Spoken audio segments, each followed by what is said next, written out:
ഇപ്പം മാത്രമല്ല അതിന് മുമ്പ് സംസാരിക്കുമ്പോഴായാലും ഞാൻ പറഞ്ഞല്ലോ എൻ്റെ അച്ഛൻ്റെ വീട് കോട്ടയത്താണ്. ഇപ്പോൾ പുതുപ്പള്ളി മണ്ഡലത്തിൽ പെടുന്ന വാകത്താനം പഞ്ചായത്തിലാണ് ഞാൻ എൻ്റെ കുട്ടിക്കാലം അടക്കം കഴിഞ്ഞു പോയത്. അപ്പോൾ ഉമ്മൻചാണ്ടി എന്ന് പറയുന്നത് എനിക്കൊരു രാഷ്ട്രീയ നേതാവല്ല. അവിടെ എനിക്ക് വിഷമം വരും. ഞാൻ അവിടെ ചെല്ലുമ്പോൾ ഷാഫി പറമ്പിലിൻ്റെ കണ്ണ് നിറഞ്ഞിരിക്കുന്നത് അതിനകത്തിരിക്കുന്ന ആളുകളുടെ, കാരണം ചാണ്ടി ഉമ്മൻ തൊട്ടടുത്ത് നിൽക്കുകയാണ്. എനിക്ക് എന്തുകൊണ്ടാണ് വിലാപയാത്രയുടെ വാഹനത്തിനടുത്ത് ഉമ്മൻചാണ്ടിയുടെ ആ അദ്ദേഹത്തിൻ്റെ മൃതദേഹത്തിന് തൊട്ടടുത്ത് നിന്ന് റിപ്പോർട്ട് ചെയ്യാനായിട്ട് എന്നെ അനുവദിച്ചത് എന്ന് കൂടി ആലോചിക്കൂ. തീർച്ചയായിട്ടും. അപ്പോൾ എനിക്ക് ആ കുടുംബവുമായോ അല്ലെങ്കിൽ കോൺഗ്രസുമായോ അവിടേക്ക് എനിക്കൊരു കണക്ട് ഇല്ലെങ്കിൽ ഒരിക്കലും എനിക്ക് അകത്തേക്ക് കയറി അങ്ങനെ നിൽക്കാൻ കഴിയില്ല. ബാക്കിയുള്ള മാധ്യമപ്രവർത്തകരൊക്കെ മാറി നിന്നൊക്കെയാണ് റിപ്പോർട്ട് ചെയ്തത്. അതേ വാഹനത്തിൽ എല്ലാ മാധ്യമപ്രവർത്തകരും കയറിയിരുന്നു. അവിടെ ഒരിക്കലും എനിക്ക് അത് റേറ്റിങ്ങിന് വേണ്ടി കരയേണ്ട ആവശ്യമില്ല. ഞാൻ വളരെ ഇമോഷണലാണ്. ഇമോഷണൽ ആകുന്ന മനുഷ്യരൊന്നും പവർഫുൾ അല്ല എന്ന ചിന്തയും എനിക്കില്ല. കാരണം സംസാരിക്കുമ്പോൾ നമുക്ക് വരുന്ന ഇമോഷൻ എന്താണോ അത് നമ്മൾ കൃത്യമായിട്ട് അത് പ്രതിഫലിപ്പിക്കുക എന്നത് മാത്രമാണ്. അല്ലാതെ ക്യാമറയ്ക്ക് മുന്നിൽ ഒന്നും അല്ലാതെ മറ്റൊന്നും അങ്ങനെ ഒരു സുജയ പാർവതി ഇല്ല. എന്താണോ ഇപ്പൊ കാണുന്നത് ഇതേ സുജയ പാർവതിയെ ക്യാമറയ്ക്ക് മുന്നിലും കാണും. അതായത് ഞാൻ പറഞ്ഞ ന്യൂസ് ഫ്ലോറിലും കാണും. അവിടെ ചെന്നപ്പോൾ അത് എനിക്ക് ആത്മാർത്ഥമായി എൻ്റെ കണ്ണ് നിറഞ്ഞതാണ്. ആ കണ്ണ് നിറഞ്ഞതിനെ മറ്റു തരത്തിൽ വികലമാക്കി അതൊക്കെ അവതരിപ്പിച്ചോട്ടെ, അതിപ്പോൾ ആര് പറഞ്ഞാലും എനിക്കതിലൊന്നും കുഴപ്പമില്ല. പിന്നെ എൻ്റെ സ്ഥാപനത്തിലുള്ള ആളുകൾക്ക് അറിയാം. കാരണം ഉമ്മൻചാണ്ടിയുമായി ആ ഒരു കണക്ട് ഉള്ളത് കൊണ്ട്, ഉമ്മൻചാണ്ടി എന്ന വ്യക്തിയോട് എനിക്ക് അത്രയും സ്നേഹമുള്ളത് കൊണ്ടുമാണ്. എൻ്റെ രാഷ്ട്രീയത്തെ പരിഹസിച്ചുകൊണ്ടൊക്കെ ന്യൂസ് ഫ്ലോറിൽ അടുത്ത കൗണ്ടിംഗ് ഡേയിൽ ചോദിച്ചു, ഉമ്മൻചാണ്ടിക്ക് ആണല്ലോ അത് എന്തുകൊണ്ടാണ് മറ്റു പാർട്ടികളുടെ വോട്ടൊക്കെ മാറിപ്പോയത്. ഞാൻ പറഞ്ഞു അത് പുതുപ്പള്ളി ഉമ്മൻചാണ്ടിക്ക് കൊടുക്കുന്ന ആദരവാണ്. അത് ട്രോൾ ചെയ്താലും ഞാൻ അത് ഇന്നും പറയും. ഇപ്പോൾ ചാണ്ടി ഉമ്മന് കിട്ടിയ ഈ ഭൂരിപക്ഷം എന്ന് പറയുന്നത് പുതുപ്പള്ളിക്കാർ ഒന്നാകെ ഉമ്മൻചാണ്ടിയുടെ മകൻ ജയിക്കണം എന്ന് ആഗ്രഹിച്ചത് കൊണ്ട് മാത്രമാണ്. അവിടെ ഭരണവിരുദ്ധ വികാരമുണ്ട്, ഇല്ലെന്നല്ല ഞാൻ പറയുന്നത്. പക്ഷേ അവിടെ ഉമ്മൻചാണ്ടിയോടൊരു ഇഷ്ടം പുതുപ്പള്ളിക്കുണ്ട്. അത് ഏത് പൊളിറ്റീഷ്യൻ, ഏത് രാഷ്ട്രീയത്തിൽ വിശ്വസിക്കുന്ന ആളായാലും, എൻ്റേതൊരു കോൺഗ്രസ് കുടുംബമൊന്നും അല്ല. പക്ഷേ ഉമ്മൻചാണ്ടി ഇഷ്ടമാണ്. ഞാൻ അന്ന് പറഞ്ഞു എൻ്റെ വീട്ടുകാരടക്കം ചാണ്ടി ഉമ്മനായിരിക്കും വോട്ട് ചെയ്തിട്ടുണ്ടാവുക എന്ന്. എൻ്റെ ബന്ധുക്കളൊക്കെ അവിടെ താമസിക്കുന്നുണ്ട്.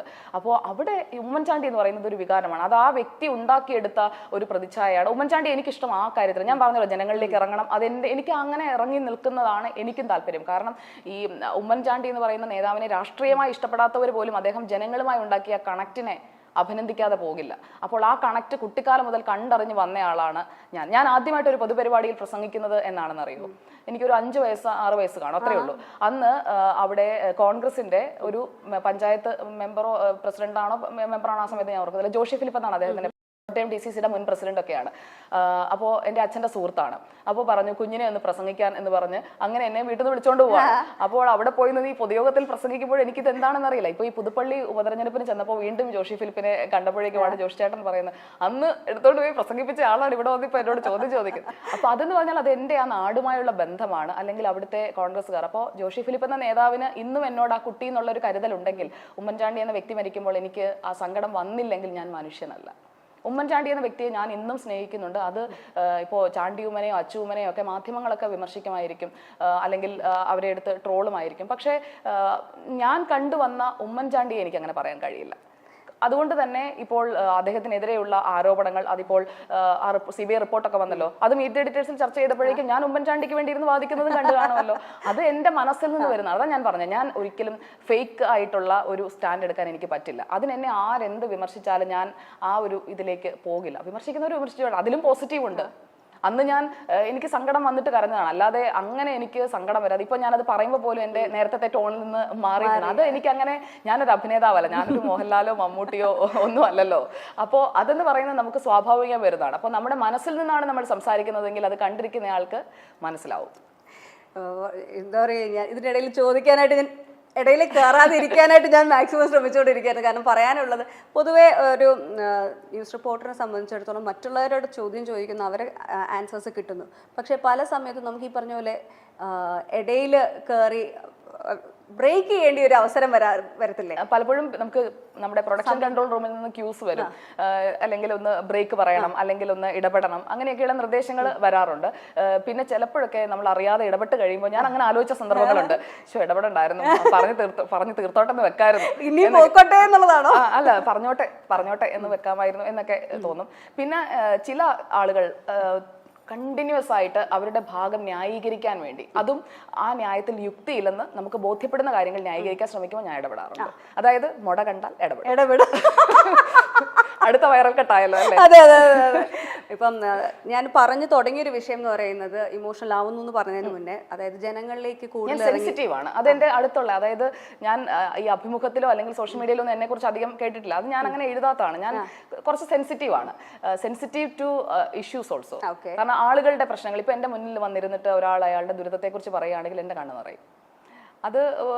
അതിനെയാണ് ഇമോഷണൽ എന്ന് പറയുന്നതെങ്കിൽ അതെ, അതും ഒരു ബീയിങ് സെൻസിറ്റീവ് ഇസ് ഇമോഷണൽ. അതെ, അങ്ങനെയാണെങ്കിൽ ഞാൻ ഇമോഷണൽ ആണ്. പക്ഷേ ആ പ്രശ്നത്തിന് എന്ത് പരിഹാരം ഉണ്ടാക്കാം എന്നുള്ളതിനെ കുറിച്ച് എന്റെ ബ്രെയിൻ അതേ സമയം തന്നെ ചിന്തിക്കും. ഇമോഷണൽ ആയിട്ട് മാത്രമേ ഇരിക്കില്ല, ഇമോഷണലായി മാത്രം ഇരിക്കില്ല, സെൻസിറ്റീവായി മാത്രം ഇരിക്കില്ല. അതിന്റെ സൊല്യൂഷൻ എന്താണെന്നതിനെ കുറിച്ച് ഞാൻ ആലോചിക്കും. ഈ കരച്ചിൽ മാത്രമല്ല കേട്ടോ, എനിക്ക് നല്ലപോലെ ദേഷ്യവും വരാറുണ്ട്. സെൻസിറ്റീവ് അത് മറ്റേ മമ്മൂട്ടിയുടെ ഡയലോഗ് ഞാൻ പറയാൻ വേണ്ടിയല്ലേ? അല്ല, ചെറുതായിട്ട്, അത് ഫുള്ളായിട്ട് മമ്മൂട്ടിണ്ടാന്ന് വിചാരിച്ചിട്ടാണ് പറഞ്ഞു വന്നൊരു പോയിന്റ്. ഇപ്പോൾ അതെ, അപ്പോൾ ഈ സങ്കടം മാത്രമല്ല, ഇപ്പോൾ ഒരു കാര്യം കൃത്യമായിട്ടല്ല നടക്കുന്നതെന്ന് കണ്ടു കഴിഞ്ഞാൽ ഞാൻ തന്നെ എന്നെ സ്വയം വിലയിരുത്തുന്ന, വിമർശനാത്മകമായി വിലയിരുത്തുന്ന ഒരു കാര്യമാണ്, ആ പെർഫെക്ഷൻ വന്നില്ലെങ്കിൽ എനിക്ക് പെട്ടെന്ന് ടെമ്പർ കയറും. അത് പെർഫെക്ഷൻ വരണം എന്ന് ആഗ്രഹിക്കുന്നതാണ്. അപ്പോൾ ആ ജോലിയിൽ പെർഫെക്ഷൻ വരാതിരുന്നാൽ, പക്ഷെ അതേസമയം തന്നെ അത് മറ്റേ ആളെ ഹർട്ട് ചെയ്യാതിരിക്കാൻ ഞാൻ പരമാവധി നോക്കാറുണ്ട്. എങ്ങാനും ഹർട്ട് ചെയ്തു എന്ന് തോന്നിക്കഴിഞ്ഞാൽ, ഇതും എന്നെ കളിയാക്കാറുള്ളതാണ്. കഴിഞ്ഞ ദിവസം മീറ്റ് എഡിറ്റേഴ്സിലടക്കം കളിയാക്കിയതാണ്. ഞാൻ ചെന്ന് പോട്ടെ സാരമില്ല, ദേഷ്യപ്പെടാൻ ചെയ്യുന്നത് ആശ്വസിപ്പിക്കുകയും ചെയ്യും. അതെ, പോട്ടെ സാരമില്ല, ഞാൻ അപ്പൊ തോന്നിയിട്ട് ഇന്നും കൂടി ഞാൻ പറഞ്ഞതേ ഉള്ളൂ. കാരണം കഴിഞ്ഞ ദിവസം ഒരു ഗസ്റ്റിന്റെ കാര്യത്തിൽ ഗസ്റ്റ് വന്ന് സൂമിലാണ് കണക്ട് ചെയ്തത്. അപ്പോൾ അത് കറക്റ്റ് ആയിട്ട് അതിന്റെ പ്രൊപ്പോർഷൻ വന്നില്ല. ഗസ്റ്റിന്റെ വിൻഡോ അടിക്കുമല്ലോ ഡിബേറ്റിന്. അപ്പോൾ ഡിബേറ്റ് വിത്ത് സുജയ എന്ന് പറഞ്ഞ് ആ ഡിബേറ്റ് ഞാൻ ചെയ്തുകൊണ്ടിരിക്കും. അപ്പോൾ പ്രൊപ്പോർഷൻ കറക്റ്റ് ആയില്ല. അപ്പോൾ എനിക്ക് ദേഷ്യം വന്നു. ഇത് കറക്റ്റ് ആയിട്ടല്ലല്ലോ പോകുന്നത്, ഇത് ആരും ശ്രദ്ധിക്കുന്നില്ല, ഇതും കാണുന്നില്ലേ എന്നൊക്കെ പറഞ്ഞ് ഞാൻ നമ്മുടെ ഗ്രൂപ്പിൽ ഒരു മെസ്സേജ് ഇട്ടു, ഇത് ആരും കാണുന്നില്ല, ഫ്രെയിം സൈസ് ഒക്കെ അതൊന്ന് കറക്റ്റ് ആക്കുമോ എന്നൊക്കെ പറഞ്ഞ് ഇടുന്നു. അത് കഴിഞ്ഞിട്ട് അത് അപ്പോൾ ആ കോർഡിനേറ്റ് ചെയ്ത ആളുടെ പ്രശ്നമൊന്നും അല്ല, പക്ഷെ ഇതിങ്ങനെ സംഭവിച്ചല്ലോ എന്നുള്ളത്, കൃത്യമായി പോയില്ലല്ലോ എന്നുള്ളത് അതെന്നെ അലട്ടും. കാരണം എന്റെ സ്ക്രീൻ, എന്റെ സ്ക്രീൻ എന്ന് ഞാൻ പറയുന്നത്, എന്റെ സ്ഥാപനത്തിന്റെ സ്ക്രീൻ എന്ന് പറയുന്നത് I on my company, my brand. ഞാൻ ഇന്റർവ്യൂവിന് വരുന്നതിന് മുമ്പ് പറഞ്ഞല്ലോ, എന്റെ ബ്രാൻഡിനെ ഹർട്ട് ചെയ്യുന്ന തരത്തിലുള്ള ഉത്തരങ്ങളൊന്നും എന്നിൽ നിന്ന് ഉണ്ടാവില്ല. ഞാൻ അങ്ങനെ ഹർട്ട് ചെയ്യാനായിട്ട് ആഗ്രഹിക്കുന്നില്ല. ആ ബ്രാൻഡ് എന്നോട് അങ്ങനെ തെറ്റൊന്നും ചെയ്തിട്ടുമില്ലല്ലോ. നമ്മളെ ദ്രോഹിക്കാത്തവരെ നമ്മളെന്തിനാ ദ്രോഹിക്കുന്നത്? അപ്പോ ദ്രോഹിച്ചവരെ പോലും വെറുതെ വിട്ട പാരമ്പര്യമാണ് ഉള്ളത്. അതിലേക്ക് ഞാൻ കിടക്കണോ? അപ്പോ ഞാൻ പറഞ്ഞു വന്നത്, അപ്പോൾ ആ സമയത്തുണ്ടാകുന്ന ഇതെന്താ അങ്ങനെ ചെയ്തതെന്നൊക്കെ ചോദിച്ച് ഞാൻ അപ്പോൾ ആ ദേഷ്യം പ്രകടിപ്പിച്ചു പോകും. അത് പറയാതെ ഞാൻ മനസ്സിൽ വെക്കില്ല. മറ്റ് ഒരു സ്ഥലത്ത് അത് ഇങ്ങനെ പറഞ്ഞുകൊണ്ട് അങ്ങനെ നിൽക്കുന്ന ഒരു രീതിയും എനിക്ക് താല്പര്യമില്ല. അത് അവിടെ പറയും. അത് കഴിഞ്ഞിട്ട് ഇന്ന് ആ കുട്ടിയെ ഞാൻ വീണ്ടും കണ്ടു, ആ പ്രൊഡക്ഷൻ. അപ്പോൾ ഇന്ന് എന്നെ മാം ഇന്ന് എടുത്ത് റെഡിയാക്കാം അല്ലെ, പക്ഷെ ഞാൻ ഇന്ന് ചെന്നിട്ട് പറഞ്ഞു, ഇന്നലെ ആ സംഭവം ഉണ്ടായതുകൊണ്ടാട്ടോ, അല്ലാതെ എനിക്ക് നത്തിങ് എഗെയിൻസ്റ്റ് യു. അത് പറഞ്ഞില്ലെങ്കിൽ എനിക്കൊരു സമാധാനം കിട്ടില്ല. അവിടെ വിടുക.